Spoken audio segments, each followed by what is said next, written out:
E para falar sobre esse cenário preocupante, a gente conversa agora com o médico e neurocientista Miguel Nicoleles. Doutor Miguel, seja muito bem-vindo mais uma vez aqui à CNN, é um prazer falar com o senhor ao vivo. E eu quero entender esses números. Como que o senhor olha, primeiro, antes de tudo, para 1.021 mortes registradas, divulgadas nas últimas 24 horas pelo governo de São Paulo, principalmente depois dessas comparações que nós trouxemos, inclusive, com países da Europa. Boa tarde. Boa tarde, muito obrigado pelo convite. Evidentemente, é com grande tristeza e com grande pesar que nós vemos que as projeções que tinham sido feitas por nós e outros cientistas brasileiros e cientistas de fora do país estão se confirmando. Quando na semana passada São Paulo passou de 600 mortes e claramente entrou nos últimos passos para um colapso de saúde, um colapso hospitalar do estado inteiro, como o Brasil todo, que hoje está colapsado, né? Ninguém fala abertamente ainda, mas evidentemente o Brasil inteiro colapsou. Era previsível que haveria uma explosão de mortes, infelizmente, né? O governo do estado falou em 800 mortes. Quando eu vi aquela previsão, eu falei, bom, eu não sei para onde eles estão olhando, porque todas as nossas indicações mostravam que nós íamos, infelizmente, cruzar 1.000 óbitos, um dia mais, um dia menos, né? Então, foi talvez um erro de 2 ou 3 dias. E isso claramente mostra que a pandemia em São Paulo e no Brasil está fora de controle, no contexto de um colapso hospitalar que começa a migrar rapidamente, um ponto já em diferentes partes do Brasil, mostrando claramente os primeiros indícios de um colapso funerário, que é o passo seguinte de uma pandemia fora de controle. Então, eu vejo com grande tristeza e com grande alarme, mas, infelizmente, a gente sabia que ia acontecer. Já estamos de volta, então, com Visão CNN. A gente está conversando com o cientista, neurocientista, médico Miguel Nicoleles, que é a favor do lockdown. Então, como eu disse ontem, a gente viu o presidente Bolsonaro falando sobre pesquisas que mostram que o lockdown ele pode provocar mais contágio e dizendo que até agora ele não está convencido da eficácia de lockdown para conter a pandemia. O que o senhor tem a dizer sobre isso? Bom, o que eu tenho a dizer é que o Reino Unido, antes desse terceiro lockdown, estava com 1.800 mortes diárias. Era um dos epicentros da pandemia em dezembro de 2020. Ontem, o Reino Unido, depois de um lockdown, o mais restrito feito, né, dos 3 que foram feitos no país, registrou 17 mortos. Então, vamos lá. 1.800 para 17. Né? O Vietnã, que fez uma das melhores manejos da pandemia, tem menos de 50 óbitos, por volta de 3.000 casos em um ano de pandemia, porque fez um dos melhores lockdowns do mundo. A Nova Zelândia, da mesma maneira. Então, veja, nenhum cientista profissional como eu perde 1 milissegundo respondendo a alguém que faz uma citação de um trabalho sem dizer quem publicou, onde publicou e aonde. Isso não existe em ciência. Então, muito menos teria eu que perder o meu tempo para responder a um senhor que basicamente entrou no Supremo Tribunal Federal para tentar coibir medidas que ainda não são nem as medidas que deveriam ser feitas, mas que são alguma coisa para tentar proteger o povo brasileiro de uma hecatombe épica que está se avizinhando no nosso tsunami. Na realidade, esse documento do senhor presidente da República, na minha opinião, é uma peça autoincriminatória descrevendo a sua renúncia às suas obrigações constitucionais de defender o povo brasileiro de um inimigo letal. Então, realmente, a melhor resposta que eu posso dar são os dados que eu acabei de mencionar. 1.800 óbitos antes do lockdown, 17 ontem, com vacinação sendo feita, né? Na Inglaterra, o Reino Unido está fazendo o que nós deveríamos estar fazendo, vacinando pelo menos 10 vezes mais por dia do que nós estamos. Só não estamos porque a mesma pessoa que a senhora citou não liderou o país para comprar vacinas e criar um plano efetivo no momento certo, que era meses atrás. Doutor Nicoleles, a gente vê também algumas autoridades usando uma fala de um representante da OMS sobre a questão do lockdown, né? Como se isso representasse a ideia de que a OMS ela não recomenda um lockdown. E a gente já trouxe inúmeras vezes esclarecimentos de que essa fala foi tirada de contexto e que a OMS é contra o lockdown quando aplicado como única medida pelas autoridades. Hoje, no Brasil, nós temos alguma outra medida que possa ser aplicada, além do lockdown, para reverter ou diminuir esses números que acompanhamos? Eu tenho falado de 4 pontos básicos.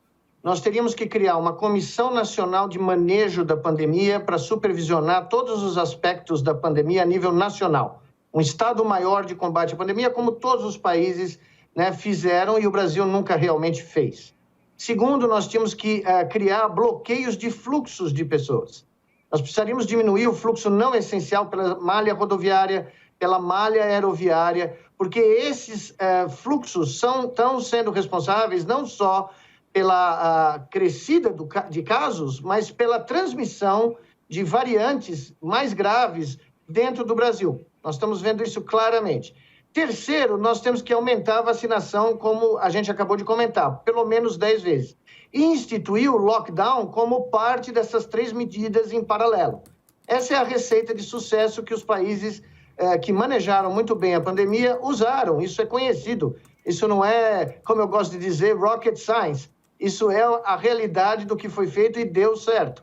Então, nesse sentido, como o senhor mesmo disse, a Organização Mundial da Saúde absolutamente apoia esse tipo de manejo que inclui um lockdown, e no caso do Brasil não tem mais jeito, tem que ser nacional.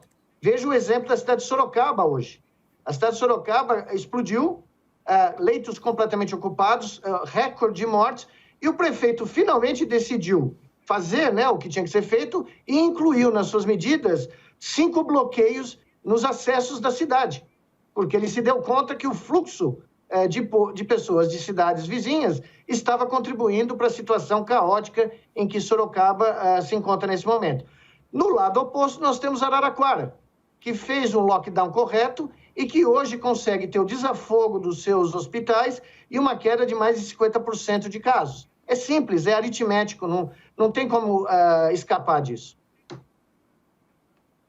Doutor Nicoleles, a gente vê sempre também, o senhor falou em uma coordenação nacional que seria necessária agora para enfrentar os diferentes momentos que a pandemia vive e o que agora, aliás, como nós vimos ali desde o alerta da Fundação Oswaldo Cruz, a Fiocruz já disse que nós estamos num colapso do sistema de saúde total, o Brasil inteiro está colapsando. Então, talvez montar agora essa coordenação federal, essa coordenação nacional, né, centralizada e com suas ramificações nos estados e municípios, ainda daria tempo? O senhor falou, inclusive, numa entrevista, que nós, em 2021, podemos não conseguir mais, inclusive, enterrar nossos mortos. Para você ter uma ideia, eu falei isso no dia 4 de janeiro.